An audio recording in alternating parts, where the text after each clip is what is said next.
네, 안녕하세요. 반갑습니다. 이화전기인데요. 네, 이화전기는 그다지 그렇게 내리진 않았어요. 네, 1.9% 하락에 불과하지 않습니까? 근데 상대적으로 이제 같이 움직이는 EID, 네, EID 같은 경우는 좀 더 낙폭이 이제 있었단 말이에요. 네, 좀 더 낙폭이 있어서 지금 이제 보시는 바와 같이 조금 더 낙폭이 있는 모습으로 자 12.4%나 크게 폭락을 했거든요. 네, 그래서 자, 이 부분이 지금은 좀 안타까운 모습입니다. 물론 이제 EID 같은 경우도 그 500만 주 정도, 정확하게 532만 주 정도 CB 물량이 이제 상장되는 건이 아직 부담을 주고 있다. 뭐 이렇게 봐야 되겠지만, 어, 하지만 이제 이화 전기도 사실은 이제 마찬가지잖아요. 네, 이화 전기 같은 경우도 아시다시피 지금 물량이 꽤 되는 그런 물량이 지금 현재 부담을 주는 그런 모습입니다. 네, 지금 현재 이와 같이 423만 주 정도 물량이 이제 나오지 않습니까?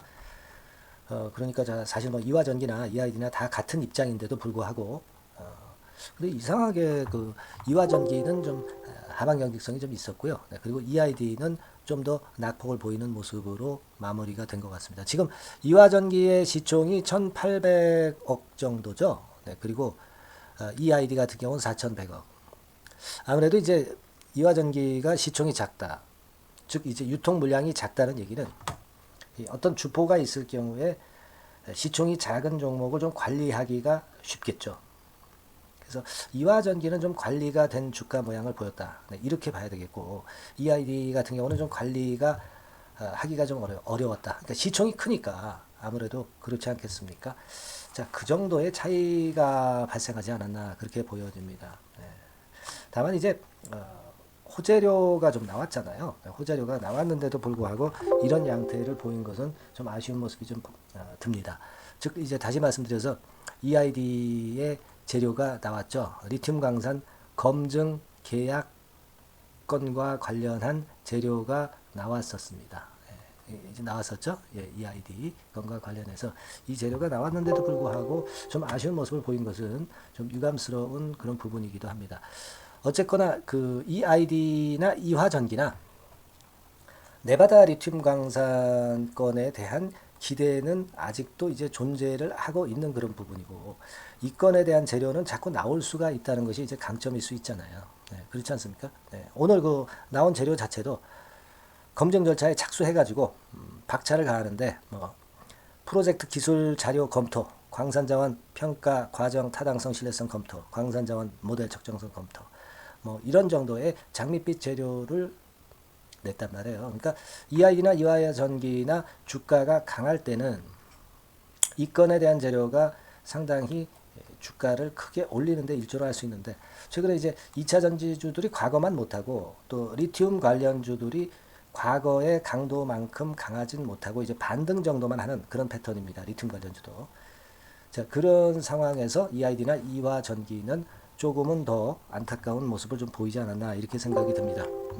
아무래도 이제 리튬 관련해 가지고 이제 후발 주자기 때문에 선발 주자 대장주 같은 경우는 내리더라도 이제 덜 내리잖아요. 그죠? 먼저 오르고 내리더라도 좀 덜 내리고 선도 대장주들은 이제 그런 성격을 갖고 있는 거죠. 뭐 이를테면 이제 금약이라든가 이런 종목들이 되게 그렇죠. 다만 이제 이화전기나 EID는 조금은 더 아무래도 그 후발 주자기 때문에 밀릴 때 또 낙폭이 이제 크기 마련입니다. 네, 그래서 좀 아쉬움이 좀 있어요. 지금 그래서 가격적으로 볼 때는 위에서부터 고점 대비해서 절반 토막 난 시점입니다. 근데 저는 그런 생각을 합니다. 절반 정도 낙폭 과대가 되면은 주가는 이제 반등하려는 속성이 분명히 이제 나타나요. 근데 이 절반 50% 정도 폭락하고 나서도 더 밑으로 내리는 경우도 사실 더 많습니다. 뭐 이를테면 한 마이너스 60%까지 내렸다가 반등하는 경우도 있거든요. 그래서 지금은 50% 정도 내려서 반등을 시도하려 하지만 이 반등이 말이에요. 아직은 완벽한 반등의 지점이 아닐 수도 있다는 거죠. 그러니까 이를테면 뭐 1,000원 근처, 1,000원, 1,100원 근처 있잖아요. 이런 가격대도 어쩌면 이제 찍을 수도 있는 그런 패턴으로 전개될 수도 있어요. 그러니까 우리가 그런 경우를 바라는 건 아니지만 되게 이런 그 후발 주자의 패턴이 뭐 이런 정도 가격대 마이너스 한 60% 시세에서 그때서 진정한 반등을 나타내는 경우가 나오기도 합니다. 그러니까 지금의 자리가 반드시 저점이라고만 볼 수는 없기 때문에 제 생각은 그것을 감안하는 매매도 좀 필요할 수 있지 않겠나 이렇게 보여집니다. 물론 그 변곡점은요, 여러분들 5월 8일 날 이제 12물량이 주식으로 전환되기 때문에 요 날짜 근처에서 어떤 변곡점이 나타날 수 있지 않겠나. 네, 그런 생각을 하고 싶어요. 그죠? 네, 그런 판단을 좀 하게 됩니다. 그러니까 요 날짜 기준에서 좀 변곡점이 있을 수 있다. 시간적으로는 그렇게 보이고, 그리고 어쩌면 이화전기도 이런 정도 가격대를 일시적으로 찍을 수도 있어요. 물론 이제 이 정도 가격선에 당도한다고 한다면 뭐 물타기 매수라든가 이런 것들이 가능하겠지만 지금 가격대 근처에서는 좀 어중간하기 때문에 물타기 매수도 좀 힘들 수 있는 그런 부분입니다. 그러니까 지금은 제가 보는 관점에서는요, 실전 매매 전략은 여러분들이 사실 뭐 제가 솔직히 까놓고 말씀드리면 1,400~500원 선 정도에서는 물량을 좀 일부라도 매도했다가 나중에 이제 흔들 때 뭐 1,000원, 1,100원 구간에서 다시 되사든가 아니면 좀 모양이 낮았을 때 시간적인 부분이 지난 다음에 다시 한번 매수 가격대를 타진한다든가 이런 매매는 필요해 보여요. 그죠? 그래서 우리가 버텨서 그래서 우리가 손실을 만회하고 그런 매매를 해야 되지 않겠습니까? 지금은 지금의 상황을 어느 정도 인지를 하는 게 필요합니다. 예. 물론 이제 전체적으로 볼 때 그 금양 주가나 또는 에코프로의 주가를 제가 볼 필요가 있다라고 말씀을 좀 드렸지 않습니까? 그죠? 근데 에코프로 자체는 지금 현재 잘 유지가 되고 반등을 강하게 했어요. 근데 에코프로만 그렇지 다른 2차 전지 관련 섹터들은 좀 약한 것만은 사실입니다. 과거보다.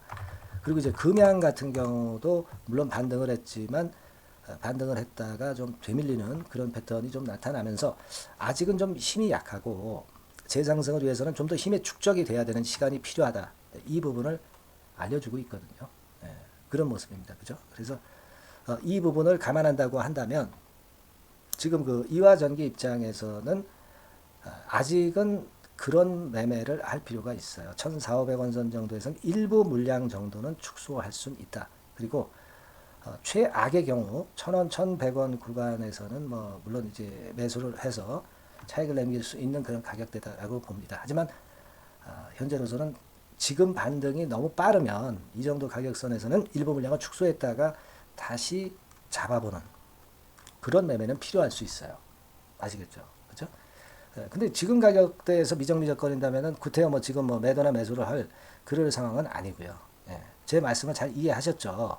예. 자, 지금은 저는 그런 매매를 한번 권해드립니다. 물론 이제 상황이 나중에 바뀌게 되면 우리가 다른 매매를, 다른 판단을 당연히 이제 하는 겁니다. 하지만 지금 입장에서의 말씀은 제가 그렇게 드릴 수 있어요. 아시겠죠?